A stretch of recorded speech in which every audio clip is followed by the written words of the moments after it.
At the edge of a quiet forest, there was a beautiful pond filled with fish, frogs, and little crabs. For years, a white heron lived by its banks. Each morning, he spread his long wings, glided across the still water, and caught enough fish to satisfy his hunger. But as time passed, age crept up on the heron. His wings lost strength, and his eyesight dimmed. He could no longer hunt as swiftly as before. Day after day, he stood hungry on one leg, watching the fish swim out of his reach. "What will become of me?" he thought sadly. "If I cannot fish, I'll soon starve." Then one day, a cunning idea sparked in his mind. He decided to use his wit instead of his wings. The next morning, the heron stood beside the pond with a sorrowful face. The fish, who were used to seeing him hunt, found it strange that he wasn't trying to catch them. One brave fish swam close and asked, "Dear heron, why do you look so sad today?" The heron sighed deeply. "Ah, my little friends," he said in a trembling voice, "I have just heard terrible news. Fishermen are coming soon with big nets. They will drain this pond and capture all of you. I am old, and I can no longer fly far to save myself. It breaks my heart to see your doom."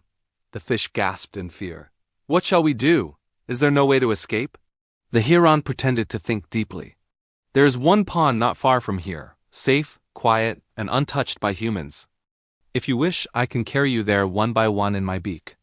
It is the only way to save you." The fish were frightened and desperate. Believing the heron's kind words, they agreed. That day, the heron gently picked up one fish in his beak and flew away. But instead of taking it to another pond, he landed on a rock far from the water and ate it. Then he returned to the pond with a solemn face. "Your friend is safe," he said softly. Day after day, the heron repeated the trick, carrying a fish away and feasting upon it. The pond slowly grew emptier. Only a few fish and a wise old crab remained. The crab, noticing the strange disappearances, grew suspicious. "Heron," he said, "I too wish to escape this doomed pond. Will you carry me to the new one?" The heron smiled slyly. "Of course, dear crab. Climb onto my back, and I'll take you there." The crab clutched tightly onto the heron's neck with his claws. The heron soared into the sky and flew toward the rock. From above, the crab saw fish bones scattered across the stone. His heart froze. "So this is the pond you spoke of?" he said coldly. Before the heron could answer, the crab tightened his claws around the heron's neck.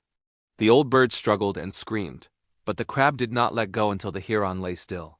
Then slowly the crab climbed down and crawled back to the pond. When the fish saw him return alone, they asked, "Where is the heron?" The crab replied calmly, "He will trouble us no more. His greed has ended where it began, in deception." From that day on, the pond was peaceful again. The creatures learned to be wary of sweet words and clever traps. Moral: greed and cunning may succeed for a while, but wisdom and truth always win in the end.